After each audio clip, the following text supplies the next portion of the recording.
It is the national championship. College football's greatest game comes to us on Monday night. Georgia against TCU, not the matchup that we expected at the beginning of the season. I don't think anyone anticipated this to be the matchup. We do get the defending national champions trying to take on and trying to hold their crown against a team that was predicted to finish seventh in the Big 12 this season. This should be a great matchup. When you say it like that, it doesn't seem like it's going to be a good matchup. It sounds very one-sided, but that is by any means what we're trying to talk about here at Slasher U. TCU has been a very fun football team all season long. Steve and I have really done I think we've done a really good job paying attention to them, and I think we got on track with TCU very early. Really early. But That's the thing I'm proudest about is that we kind of noticed. We're like, wait a minute, after the second or third game, we're like, this is something interesting. So.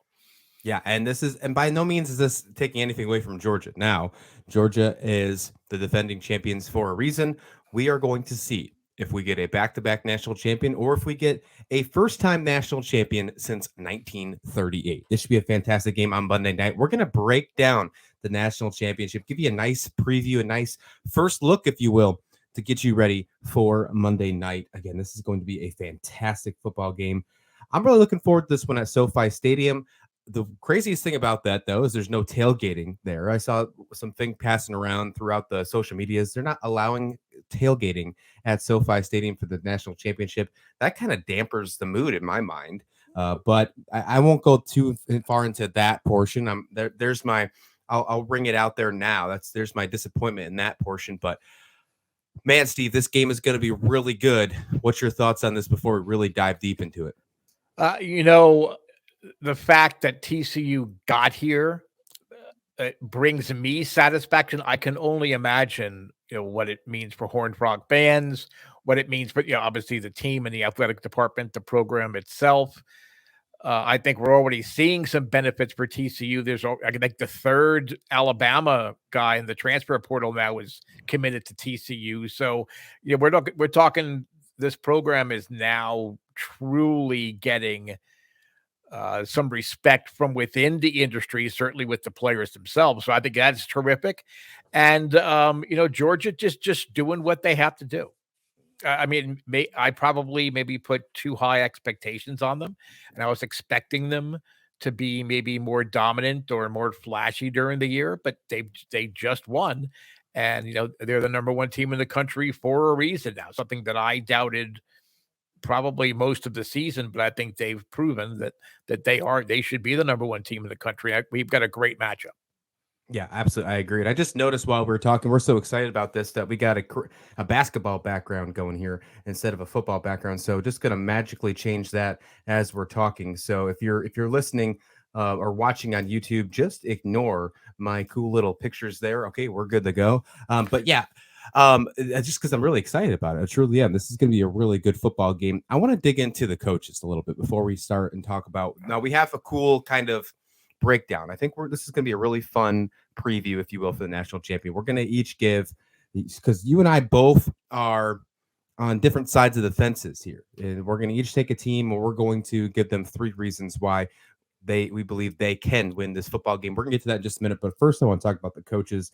And I feel like even though we have a defending national champion, we have a really good coach on that side. I feel like we have to start with Sonny Dykes. What he has done for TCU this season in his first year for the Horned Frogs. Again, remember, and I've talked about this a few times on past episodes, and this is already the second time I'm saying it on this one.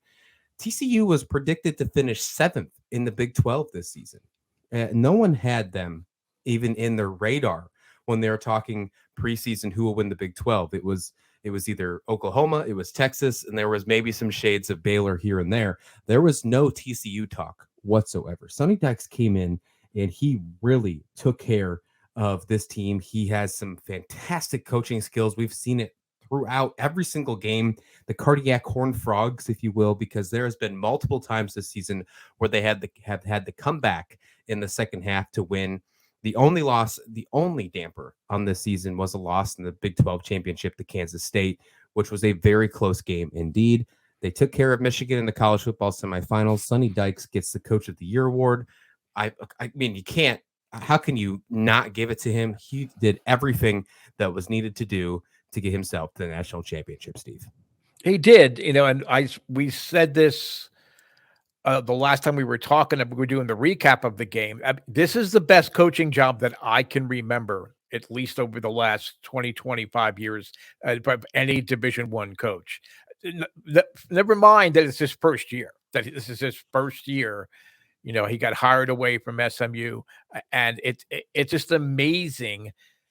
And I think the thing that gets overlooked because he's done so many marvelous things, he and his staff, during the course of the season, he knew right away that he was going to need to recruit specific types of players through the transfer portal if TCU was going to maximize its potentials on the offensive side of the ball. I think he brought in some great players to shore up the defense, some nice supplemental pieces along the O line, and in the roster in general. So people overlook that. People are too quick to criticize or debate whether the transfer portal is good or bad. No, not enough people are taking the time to stop and say, well, you know what? TCU has done a great job with the transfer portal, and they picked the players that they wanted. And as I alluded to earlier, we already have 3 guys from Alabama committed to TCU, and I want to say they've got 7 commitments already. So Sonny Dykes, he sees the big picture. It's not just win this year. I mean, he's winning this year, but he's also regenerating a culture there at TCU. I mean, back when I was a kid, TCU was I mean, they weren't a dominant program, but I mean, they had some moments. I mean, they were in the same conference with Texas and Oklahoma and everything, so they got overlooked. But the TCU has a football tradition, and he's just turning this into something to look forward to over the next couple of years, not just here at the championship game. Yeah, I'm looking forward to seeing what's next for TCU after this game on Monday, but I don't want to get too far ahead of ourselves. But Dykes, I mean, obviously, this is a true classic case of if you can't beat them, hire him, because he went and got TCU went and got Sonny Dykes from SMU after 3 winning seasons and 2 back-to-back wins over TCU. The first time that has happened when SMU beating TCU 2 times in a row since the 92-93 season. That's exactly what they did. TCU said, well, if we can't beat Sonny Dykes, let's go ahead and hire him. And so far, that's looking really good for them. Whether the result is a win or loss on Monday night, Sonny Dykes is doing some fantastic thing. History has already been made for him in the TCU squad. They're the first team in Big 12 history to go 12-0 with a first year coach. So Sonny Dykes has solidifying himself as a very good coach, and moving forward, maybe a coach for a very long time with the Horned Frogs. Let's talk about Kirby Smart, because there's a lot to talk about as well for Georgia's coach. He's turning Georgia into maybe this decade's Alabama, if you will. And I feel like that is I feel like that is a really fair assessment. I mean, if you look at in the 7 seasons that Kirby Smart has coached at Georgia, he has 5 SEC East titles. He has 3 SEC championships. He's 3-0 in the college football playoffs so far, and he's already got his 80th win. There's a lot of good things from Kirby Smart here.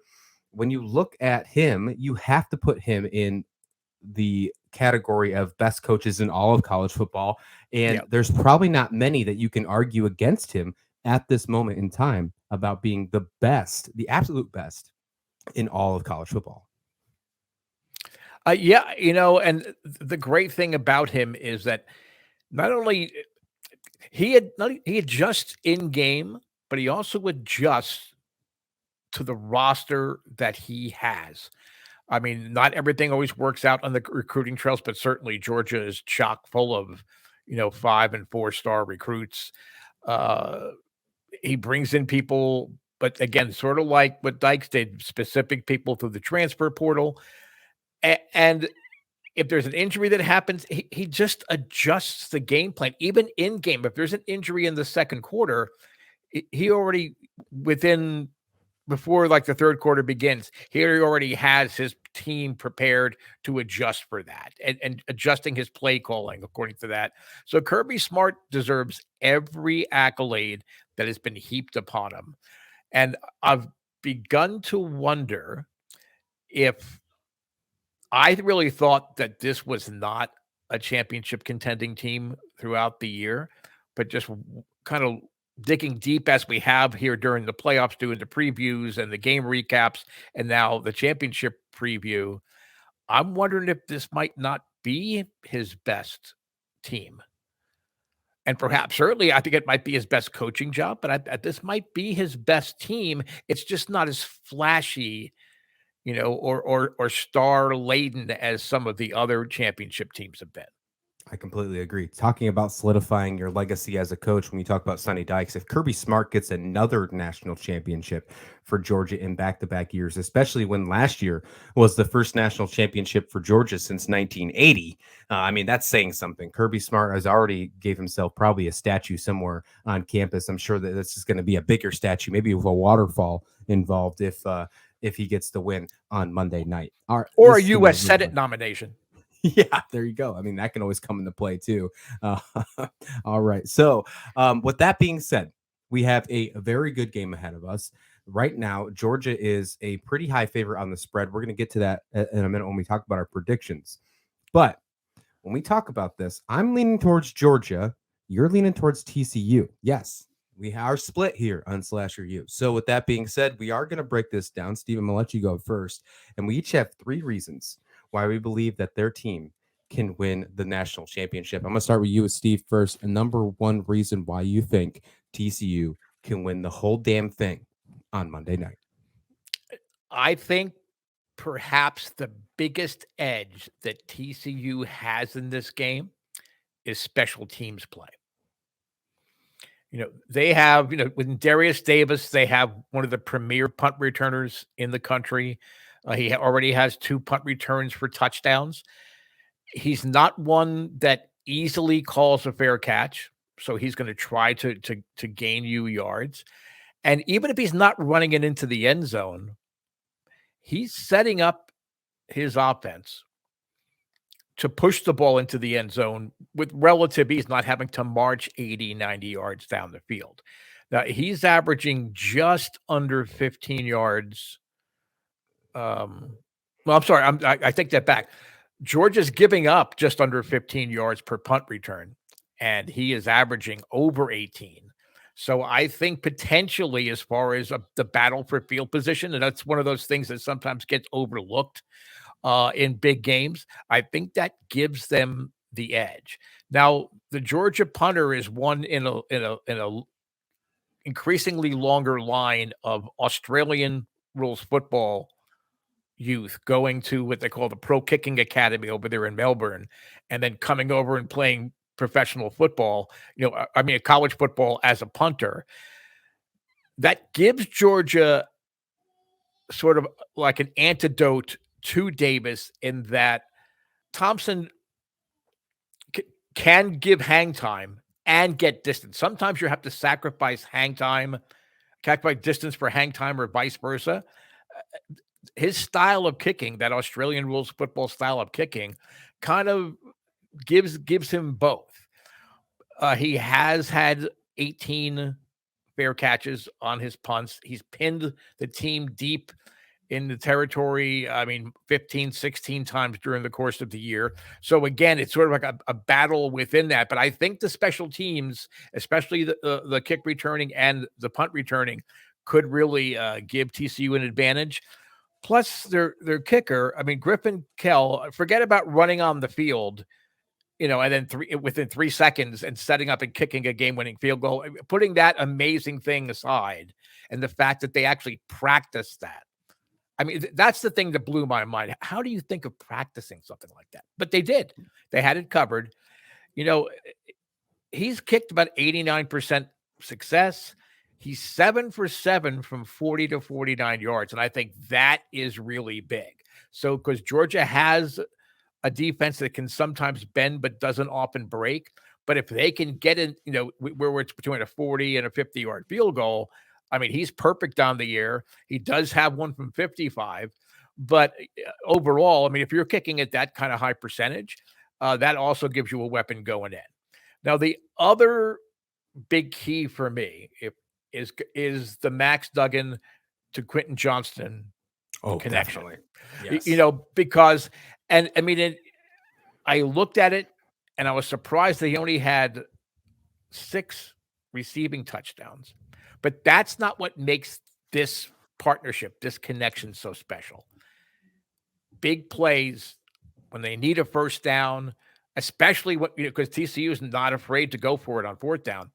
That's the guy that Max Duggan is looking for. I mean, they have a terrific running back in Miller. I mean, he really he's a great running back, and yes, he makes big plays. But Quentin Johnston sets up the touchdowns. It's almost like the centerman in hockey, where he's dishing that pass. It's at the right time, and then the shooter as a wide open thing. That's really what Johnston brings to this offense. So if Duggan and Johnston can continue to make connections, and if there's any weakness in the Bulldogs defense, and I say that word, I use that word, not really thinking there's a huge weakness, but if you're going to exploit something, it may be the secondary. The secondary would be the weakest part of the Georgia defense, I think. But that's like saying, well, the sirloin steak is not as good as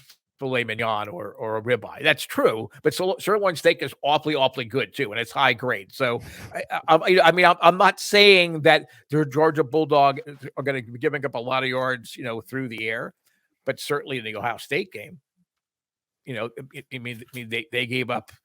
Stroud found ways, in the seams and downfield to get scores and get big yardage. So I guess you could say that there is a vulnerability there.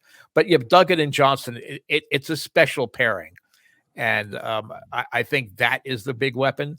And the third one is more esoteric, and it's that TCU just doesn't ever seem blinded by the bright lights or fazed by pressure or get flustered. They just find a way to get it done. And people forget they played a really difficult schedule. They had 5 wins against ranked opponents this year. You and I, Christian, have been talking about the Big 12 and how it really is top to bottom the best conference in college football this season. But I mean, they got the job done. Yes, sometimes it was hairy. There was a double overtime win against Oklahoma State. It was the running onto the field goal against Baylor. That New Year's Eve game, yes, they jumped out ahead, but they had to hold tight and hold late. They did not blink. They did not freeze. They did not, dare I say, Ohio State it. Okay, they did not let the big moments fluster them. Testament to the coaching staff, testament to the quality of players that are there, testament to their Heisman runner-up quarterback and Max Duggan. It's across the board. TCU is not going to let expectations or crowd noise or anything take away from what they have to get done on the field. So even if they would fall behind early, I really think that TCU is going to be capable, and I'm not going to be nervous unless it's really like 35-0 at the half or something. But I don't see that happening. I just don't see that as being an issue for TCU. TCU is going to be in this game until the gun goes off. I'm with you. Even though I'm leading on the Georgia side, I'm with you completely with all those key points. If they can fire on all cylinders, with like you said, they have a really good chance of staying in this one and finding a way to win. And that's exactly the key phrase that I should say is find a way to win, because all season long, that's exactly what we've seen with TCU. They have found a way to win, Steve. I like your first point about special teams, because we have just in the Cotton Bowl. It wasn't the semifinals, wasn't college football playoffs, but in the Cotton Bowl with USC and Tulane, we saw a very crucial moment with special teams that completely changed the game. That brought Tulane right back into it. USC had a boneheaded move with a kick return, fumbled it, went out the 1 yard line, happened to be a safety. Tulane got the ball back and scored very quick. I know you were leaning more towards the other side of special teams, punting and kicking. However, yeah, special teams is very important. And I think that goes very unnoticed most of the time, especially when you talk about the high powered offenses and the big defenses that we have that are going to be on display on Monday night.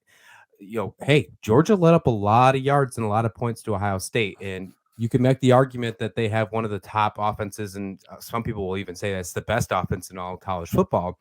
TCU is right up there, too. We have seen some explosive offense with TCU all season long. We saw it against Michigan. Wouldn't be surprised if we saw it against Georgia as well. I like your points. I think you make a very fair assessment of all of them. I'm going to do my very best to rebuttal them right now. My key points, my 3 takeaways here, the 3 keys for Georgia and how they need to act and how they need to perform to win the national championship back to back for the first time in a very long time. And we need to see that happen. The way, number 1, is they have to start off fast. And this is my thought process behind this. In the middle of the season, there was a 2-game stretch between Kent State and Missouri. And I know those, when you hear those teams, you're like, wait, what? Georgia had struggled with those teams? Yes, they did. They struggled with Kent State at one point, and they really struggled with Missouri in back-to-back weeks.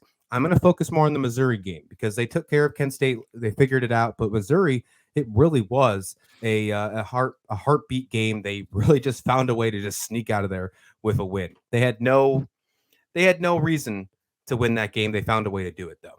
However, they started off very slow. They had 6 points in the first half. They had 12 points after the third quarter. They did not score a touchdown until halfway through the fourth quarter, where they scored 2, enough to take the lead over and win 26-22. That cannot happen against a team as explosive as TCU. No way, no how, no way, absolutely. Missouri is not as good as, even though they're in the SEC, they're not TCU. Okay, there's a reason why Missouri did not finish in the college football playoffs. They did not do very well this season. They found a way to make a bowl, fantastic, but you finished 6-7 on the year. So they have to start off fast. At least they can't have multiple 4 and outs or 3 and outs. They can't have multiple turnovers. Obviously, turnovers are huge. Either side you look at it, but they have to get some points on the board right off the bat. I think first possession, second possession at the very least, you got to be putting points on the board. If you're talking about Georgia against this team like TCU, that's my first point. I think that is crucial for a team against TCU. Number 2, mine kind of leans exactly towards what yours is doing when you talked about Max Duggan and Quentin Johnson. Well, mine's Stetson Bennett and Brock Bowers. Okay, so first, let's talk about Stetson Bennett. He has been absolutely electric. Talk about a walk-on and then gets a chance to not have 2 national championships on his belt once this season is over. That's incredible for this guy. And he just balls. There has been multiple times this season where we've gone on the air and talked about Georgia, and then we've talked about an amazing play that Stetson Bennett has, and then said that's probably the top highlight of the season so far. When I think of like the run against Tennessee, or I think about some of the big plays he made against Ohio State, or just some amazing plays. This guy can ball. He can find a way to keep Georgia in the game if something goes awry. Stetson Bennett can do that. Brock Bowers is his key guy. I mean, he can catch passes without even looking, or with one hand. We saw it against Tennessee. I mean, the guy is absolutely incredible. He's going to be an absolute unit when he gets at the next level on Sundays. If those 2 find a way to take off, or if they can't be stopped, if Bowers cannot be stopped, TCU's in trouble. TCU's in a lot of trouble with this one. I know Quentin Johnston's an X factor. Brock Bowers is the X factor, I think, in this football game. And third, and I don't think this is third but not least, I think this might be the most important one, and that is looking at TCU's offensive line versus Georgia's defensive line. If TCU can find a way to stop Georgia's defensive line, TCU's in a very good spot. But I think that's a very hard task. That might be the hardest task to do the entire night in this football game. When you look at who's on that defensive line for Georgia, what they did against Ohio State with their simulated blitzes and their pressure and their disguise coverages, they do a very good job at at playing defense. And even though they do have some struggles on the secondary side, if you have to pick a weakness, like you said, and I like your analogy about stakes, it's a good one. If you can't find a way to stop that front seven, really that front four, you're in a lot of trouble. So that's my thoughts there. They need to have a good game from Stetson Bennett. Brock Bowers needs to step up. They got to score fast, and that defensive line needs to cause havoc. All things that we've seen from Georgia all season long. So when you think about it, it makes you really think, man, this team can do that. We saw it against Ohio State. We saw it against SEC play all season long. Georgia has, I think this is why Vegas probably has them at such a high odds, and why everybody's talking in the media as, can TCU quote unquote upset Georgia? Because there's just so many factors leaning towards the Bulldogs in this one as to why they should win, and not a lot of why you think they might lose this one, Steve. Yeah, I mean, you made a great point about the disguise, coverages that they employed, and they've done that in all the big games. I think the difference in the comparison is that Max Duggan can read and adjust, even after the ball snapped. I think he makes better adjustments than Stroud does. I think Stroud executes plays as they are. I don't know, other than trying to run with his legs, that he can go with the flow of a play. So I think Georgia really did have him flustered at times. I don't think we're going to see that with Duggan. And the Bowers point, boy, that was a terrific point. And I was saying that it was Darius Davis that could really be the difference in this game, but you got to put Bowers right there with him. I mean, I agree. I mean, he is just a difference maker anytime that he's healthy and anytime that he's on the field. So I thought you made some great points. I mean, I think mine are better. Though again, if you noticed on the screen, there's a little white thing. We're simulating like the football god striking me dead if I say something stupid in this comparison. And they're getting really close to me a couple of times if you're watching there on YouTube. But no, I mean, and really, we're down to the two best teams in the country. Yeah. And we're down to the final championship game. So we're like trying to really nitpick on little things that's going on. And what we haven't said in any of this is this is just going to be a damn great football game. I cannot imagine this game getting out of hand for too long. I'm not saying there couldn't be a big rush of momentum and one team or the other, jump out ahead. But and I one of the things I was going to say about how TCU could lose the game, it kind of went hand in hand with you saying Georgia has to come out early. TCU always comes out hard early. They can't play a conservative game and try to feel out what the Georgia defense is doing, because Georgia's going to make adjustments within the half, not just even at halftime. Within the half, they're going to make adjustments, and they're going to show different blitz packages and everything. So I think TCU just needs to come out and do what they've done all year long, no matter who they were playing. It didn't matter to Sonny Dykes and the Horned Frogs who they were playing. They were going to play their game or execute their game plan. Sure, they'll make adjustments, in game and whatever it would be. But I mean, TCU cannot come out and try to play conservatively. If they do, they're going to put themselves in a hole, not necessarily on the scoreboard, but it's going to take them time to get their traction if they try to play a different game.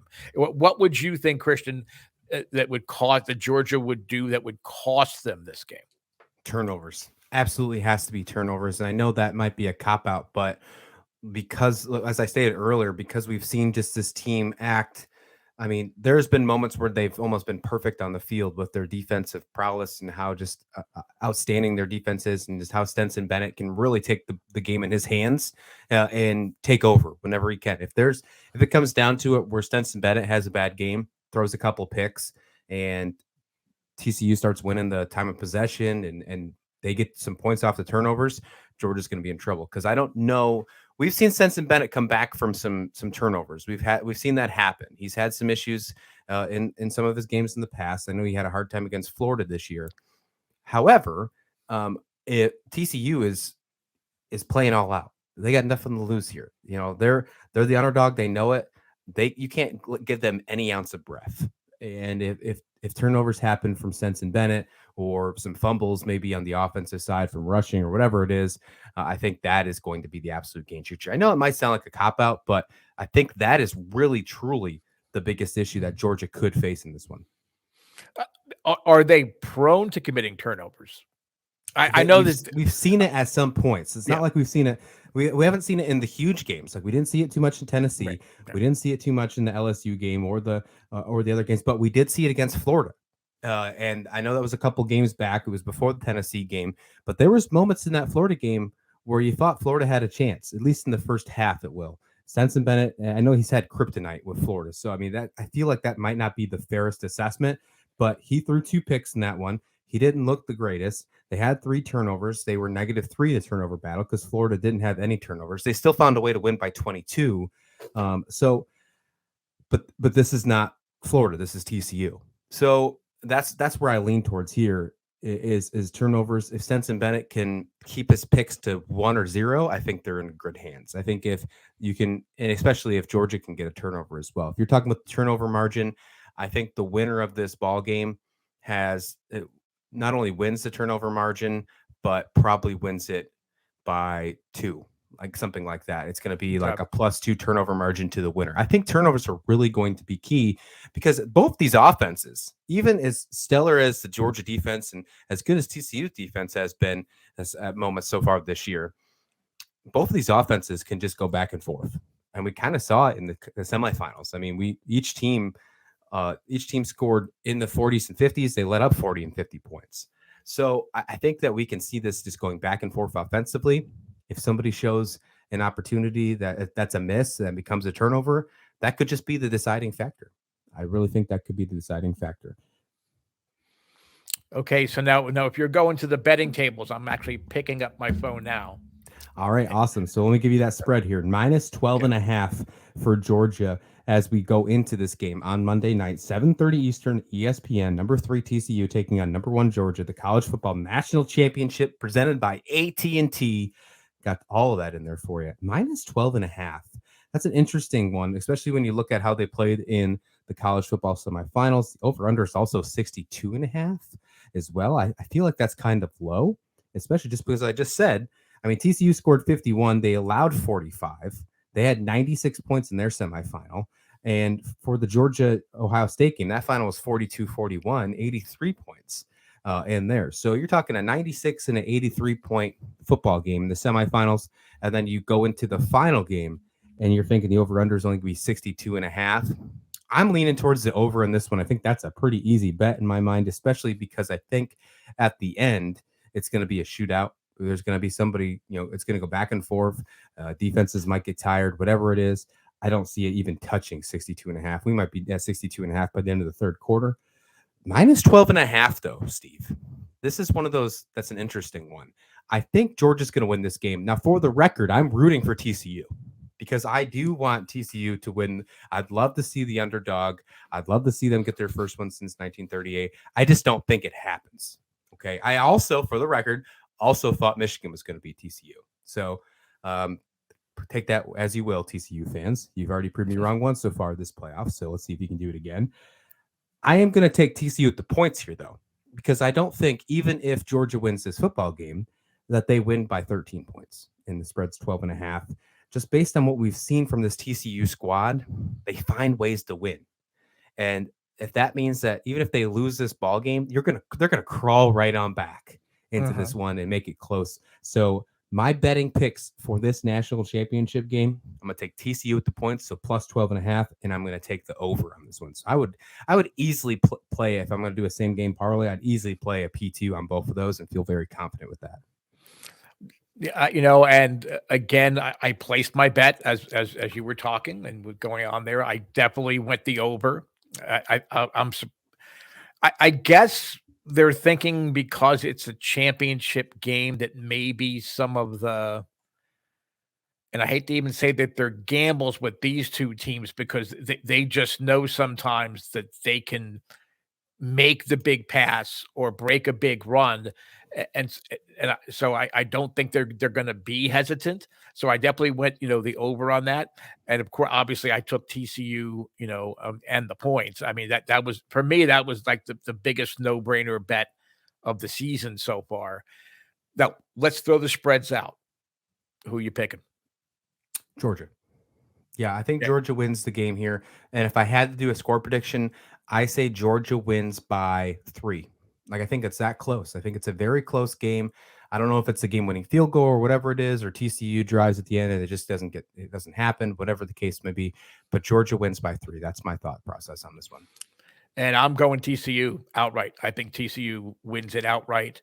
I think it's going to be maybe even less than a field goal. I think it could be a 1-point win where it comes down to either a 2-point conversion or Ooh. somebody missing an extra point. I mean, I really think it's that's what it's going to come down to, where whatever, maybe TCU is behind and goes for 2 and it gets them that extra point. So I would be shocked if it was more than a field. I would be absolutely shocked if the difference is more than a field goal. But I'm taking TCU outright. I really believe what I see in this game are the same things that you and I have been talking about all season long here on Slasher U.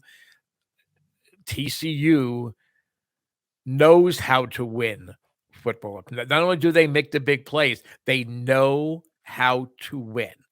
And sometimes really talented teams, Ohio State, don't know how to win. And I think TCU, this team under Sonny Dykes and his coaching staff, they know how to win, and they practice just about every possible scenario. And I'm sure they've done this all in the lead up to the championship game. So it's TCU outright.